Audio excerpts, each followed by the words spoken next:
Buenos días, amigos de las redes sociales, amigos priistas. Estamos aquí en un programa más de nuestra serie Primero Conocernos. Le damos la bienvenida al licenciado Agrico Lozano Gómez a nombre de nuestro presidente Cuauhtémoc Gutiérrez de la Torre. Te agradecemos mucho, Agrico, que vengas aquí al comité directivo, tú como un priista de toda la vida, a platicar con nosotros. Al contrario, Miguel, muchas gracias. Muchas gracias y un saludo a Cuauhtémoc, por favor. Muchas gracias, Agrico. Bueno, vamos a comenzar. Sabemos que tu familia es una de las familias que inician la Iglesia de Jesucristo de los Santos de los Últimos Días en México. Nos parece bastante interesante que nos comentes los inicios de esta iglesia aquí en nuestro país. Bueno, fíjate que se han hecho investigaciones por parte de un muy buen amigo, Sergio Pagaza, que está al frente del Museo del Mormonismo en México, que está enfrente del templo que tenemos en Aragón. Se han hecho investigaciones en el Archivo General de la Nación y se ha encontrado que en el gobierno de Juárez ya se tenían noticias de la existencia de la iglesia en Estados Unidos.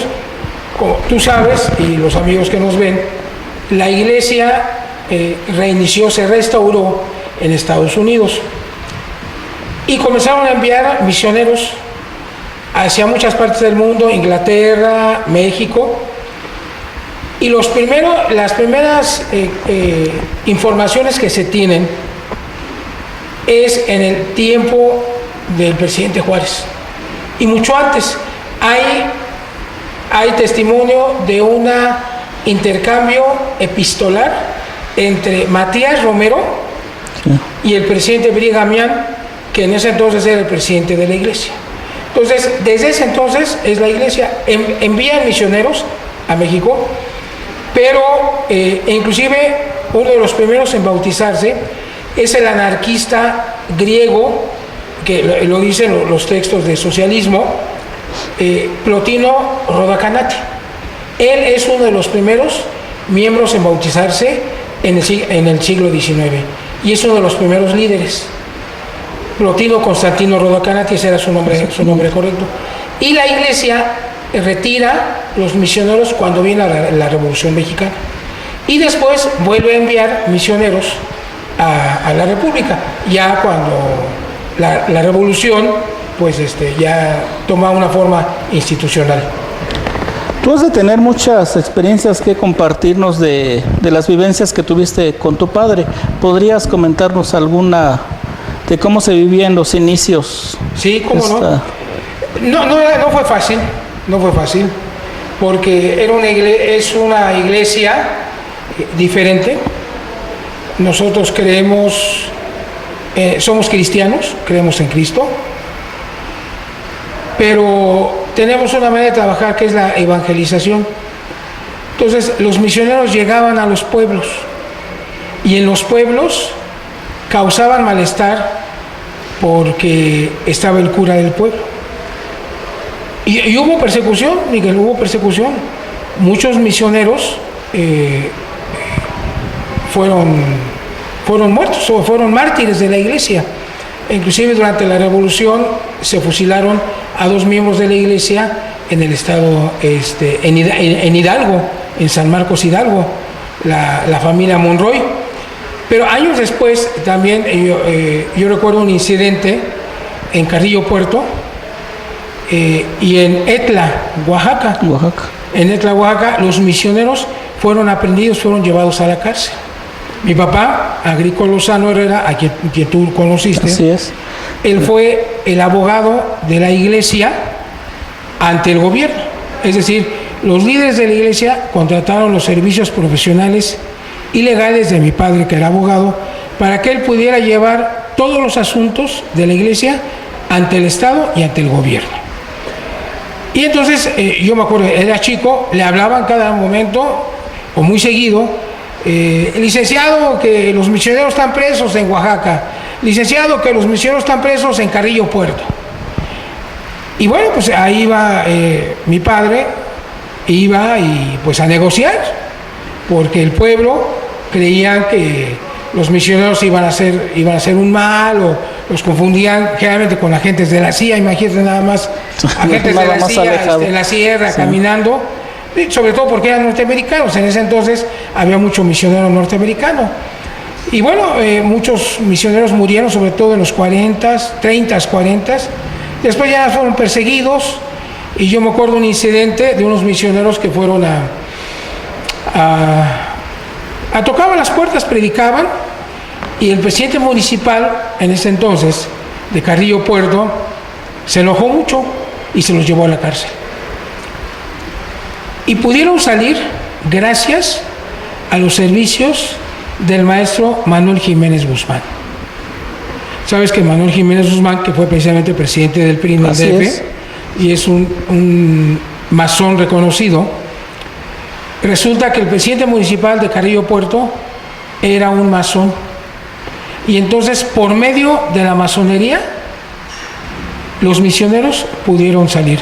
Cuando se le pidió y conoció en aquel entonces el presidente municipal de qué se trataba, qué hacían los misioneros, en qué creíamos.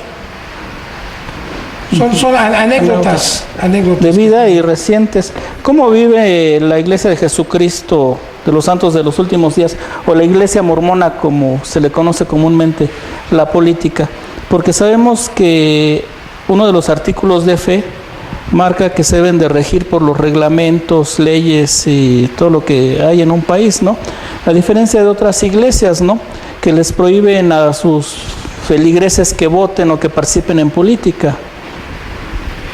Mira, yo creo que hay que recordar, Miguel, la reforma en los tiempos de Salinas, del presidente Salinas, 1993, cuando las iglesias adquieren una forma jurídica, y ante la Secretaría de Gobernación entonces se convierte en asociaciones religiosas, donde inclusive los sacerdotes pueden votar. Nosotros, el artículo que tú mencionas y que conoces bien, dice que nosotros creemos en ser sujetos a los gobernantes, en creer y sostener la ley. Textualmente no dice así, pero sí dicen las palabras.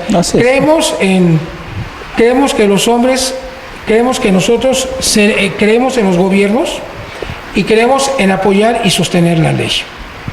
Es decir, nosotros apoyamos al gobierno que gane democráticamente. Podemos pensar, por ejemplo, en el caso de Chile, cuando Allende es derrocado y Pinochet toma, mediante un golpe de Estado, toma el gobierno. Pues finalmente la Iglesia no se iba a levantar en armas, aún a pesar de que los gobiernos sean injustos, porque tú sabes que a veces los tipos de gobierno, pues la socialdemocracia, la democracia, cualquier tipo de gobierno tiene sus facetas injustas. Finalmente, el miembro de la Iglesia debemos de apoyar y sostener la ley. ¿Por qué? Porque el Señor nos enseñó en una parábola. Cuando le enseña la moneda y Él dice: dad al César lo que es del César y a Dios lo que es de Dios. Y como miembros de la Iglesia, pues yo fui un priista militante, acuérdate. Sí. Estuvimos, inclusive llegué a ser candidato a la Asamblea plurinominal. Pero bueno, mi vida política en aquel entonces la regían mi vida moral y religiosa que aprendí. No hay contradicción. Hay miembros de la Iglesia que son perredistas, hay miembros de la Iglesia que son panistas, hay miembros de la Iglesia que son priistas, y no hay ninguna contradicción, siempre y cuando en nuestra manera de ser, en nuestros actos, en nuestro pensar, nos puedan regir los principios morales y espirituales y religiosos que aprendimos y que convenimos en obedecer. Así es, o sea que esto nos llevaría a una conducta bajo principios, pero no a un fanatismo. No, en la Iglesia no caben los ortodoxos. La gente que digamos, que tiene un llamamiento. Tú sabes que los llamamientos en la iglesia son voluntarios. Así es. Yo fui obispo 2 años y medio. Y me preguntaron, y yo acepté. Nosotros somos un clero no pagado. Es decir, quienes son los líderes en la iglesia no reciben un sueldo. Damos de nuestro tiempo, no lo que nos sobra, sino lo que tenemos. Y muchas veces, Miguel, la familia, a veces, la llegamos a poner en segundo término, que no es lo correcto. Pero a veces, por ejemplo, yo recuerdo un día, un joven me llegó a las 2 de la mañana a la casa tocándome la puerta porque necesitaba ayuda. ¿Qué hacía? Le decía que estaba dormido o que venía otro día, ¿no? Lo atendí a las 2 de la mañana. Con mis consejeros teníamos las juntas hasta la mediodía o hasta la 1 de la mañana. Los domingos, en los servicios dominicales, entrevistas en la tarde. Lo que yo hice es involucrar a mi familia, a mi esposa, a mis hijos, mis 3 hijas y mi hijo, me acompañaban y estaban con nosotros en la capilla hasta que saliéramos. Y era una forma de englobar a la familia para que ellos vieran y disfrutaran el llamamiento que yo tuve y vieran el trabajo que se hace. Entonces, en la iglesia no se les da el tiempo que sobra. Nosotros podemos donar el tiempo, sacrificar el tiempo, los recursos para el bien de la iglesia. Para el bien de la iglesia. Sí, porque se dice igual que es una iglesia muy unida, que se ayudan entre los miembros de la iglesia entre sí, ¿no? Entonces, en la referencia que haces, si no podías decirle al joven que tú estabas dormido, porque pues eres miembro todo el tiempo, todos los días, y aplicas los principios totalmente, ¿no? Quiero recordar, Miguel, una escritura bíblica que está en Santiago, en la epístola de Santiago, que dice que la religión pura y sin mácula es visitar a las viudas y a los necesitados. Es decir, uno puede tener un gran llamamiento, puede tener un buen trabajo, puedes tener un buen carro, puedes pasar los domingos, dar un discurso, orar, dar tu testimonio, ser maestro, pero si no practicas los principios de la religión, como dice Santiago, visitar a los huérfanos, a las viudas y a los necesitados, todo es en vano. Y lo dice Pablo también. ¿Qué es el amor? Dice, el amor a veces es como címbalo que retiñe. El amor es dar. Una cosa también que nos parece muy interesante es de que los miembros de la iglesia tienden mucho al progreso, tienen buena economía, buen nivel de vida, todo esto. Ahí se ve que como que la riqueza no está peleada con el evangelio, sino como que es un complemento, ¿no? Sí, realmente cuando uno entra a la iglesia, cuando uno se convierte, cuando uno trata de llevar una vida buena, una vida sin altibajos, cuando quieres encontrar un equilibrio en tu vida entre las cosas materiales y las cosas espirituales, pues tú sabes, nosotros tenemos unas normas. Una de ellas es la palabra de sabiduría. La palabra de sabiduría es que se recomienda, en la iglesia nunca se prohíbe nada, Miguel, tú lo sabes. Se recomienda que procuremos no fumar, no tomar. ¿Por qué? Pues porque médicamente se ha comprobado que el cigarro y que el alcohol dañan el cuerpo. Entonces, esta palabra de sabiduría recomienda al miembro que nos abstengamos de eso, que lo suprimamos, que tengamos una vida de buena alimentación, que hagamos ejercicio. Entonces, si tú tienes una vida así, pues evidentemente vas a vivir más vas a tener mayor capacidad de hacer las cosas, te vas a enfermar menos, tu economía va a ser mejor, ¿verdad? Pagar unos cuentonones en un restaurante de una francachela, un vinito que son caros, una champán, pues nosotros no lo acostumbramos. Respetamos a los hermanos y la gente que lo hace. Yo luego he estado en la mesa con amigos y pues no pasa nada, me cotorrean, me dicen, a ver, pidan una leche en las rocas agrícolas. No, pues digo, no pasa nada, ¿no? Yo me quedo comiendo. Pero la economía y la religión no están peleadas. ¿Por qué? Porque hay una parábola incluso, ¿no? La parábola de los talentos. Así es. Hay que recordar que se va el Señor y le deja a sus siervos los talentos. A cada uno le da un talento.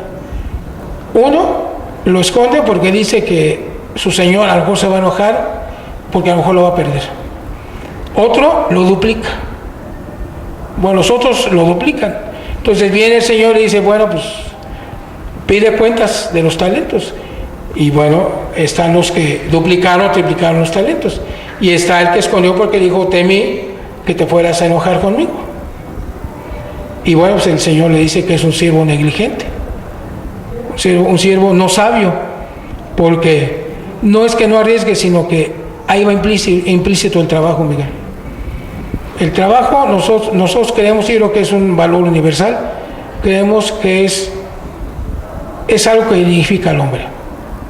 El trabajo, la inventiva, la creación, el que tú puedas romper tus paradigmas, el que puedas crear, el que puedas soñar con cosas que nunca hayan sucedido, es parte de nuestra filosofía, de nuestra doctrina, de nuestra manera de ser.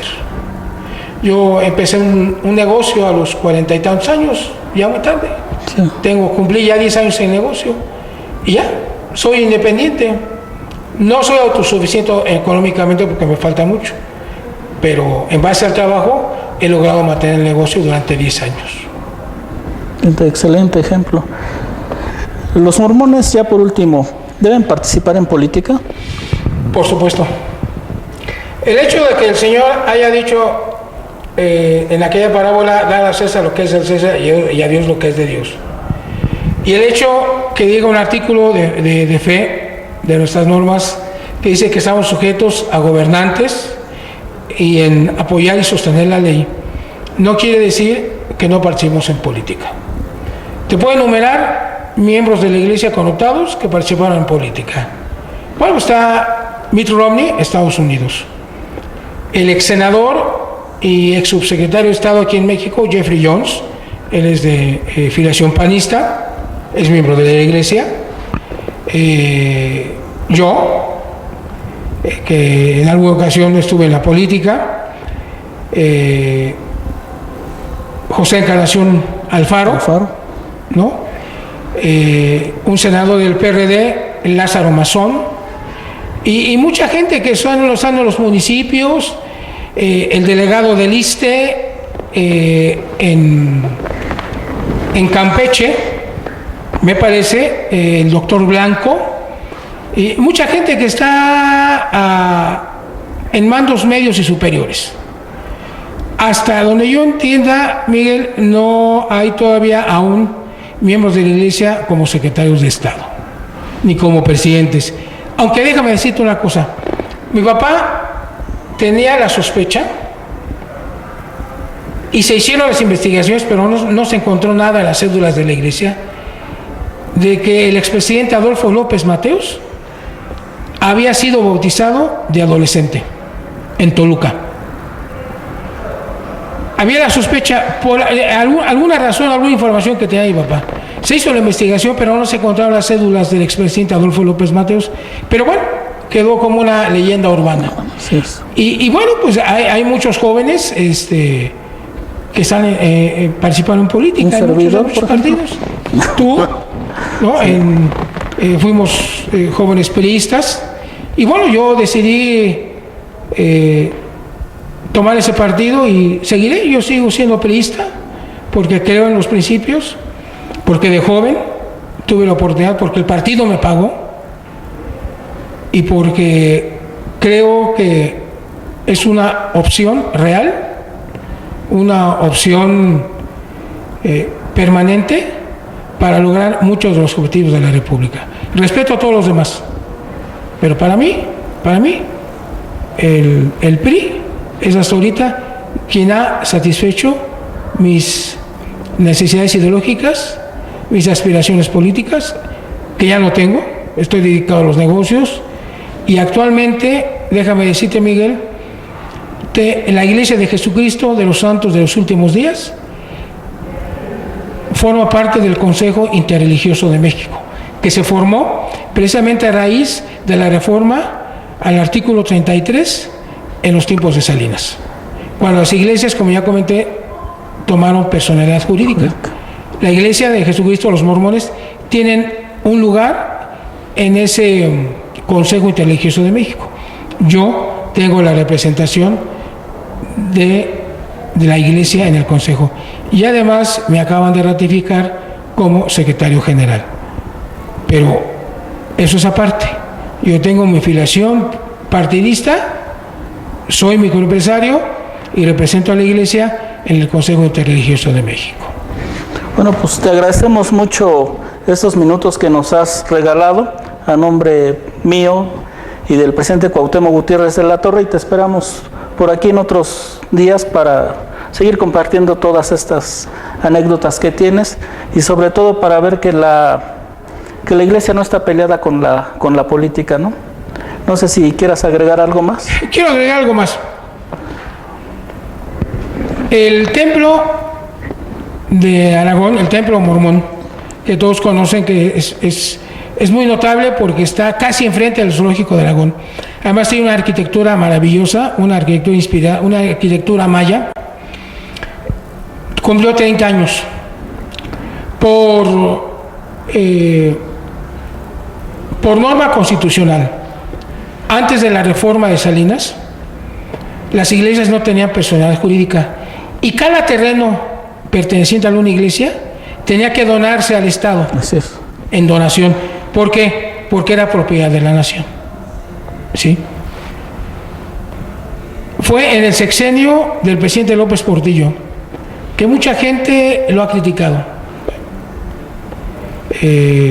La devaluación, la inclinación hacia su familia, su vida personal, pero el presidente López Portillo y el secretario de Gobernación, Jesús Reyes Heroles, fueron parte fundamental para que el templo, el primer templo en México, ahora hay 12, se construyera y se hiciera un acuerdo verbal, no escrito, porque no había las condiciones políticas ni legales. La promesa de que el templo iba a ser inviolable, es decir, que no podía entrar nadie de gobernación o nadie que no fuera miembro de la iglesia a inspeccionar, como se hacía antes, el templo. Gracias a ellos, por supuesto que el presidente lo autorizó, o sea, el presidente López Portillo no iba a estar enterado de que se iba a construir un templo y que nadie iba a poder entrar que no fuera miembro. O sea, eso fue con la venia del señor presidente y con los manejos de ese gran ideólogo que fue Jesús Reyes Heroles, el que autorizó la construcción del templo en Aragón. Y además déjame decir otra cosa, Miguel. Los masones, la masonería en México, que es de raíz liberal, en algunos momentos ha simpatizado con la causa de la Iglesia de Jesucristo de los Santos de los Últimos Días. ¿Por qué? Porque la escuela normal que se abrió en el Benemérito de las Américas, en el Centro Escolar Benemérito de las Américas, que ahora ya no existe, ahora hay un centro de capacitación misional a nivel mundial, era muy difícil en ese entonces que se autorizaran escuelas normales privadas. Y funcionarios masones que estaban en ese entonces en la Secretaría de Educación Pública, el maestro Sierra Partida y el maestro Dávila, ellos fueron personalmente y autorizaron que el Centro Escolar Benemérito de las Américas tuviera una escuela normal. Bueno, te agradecemos mucho. Estamos aquí. Gracias.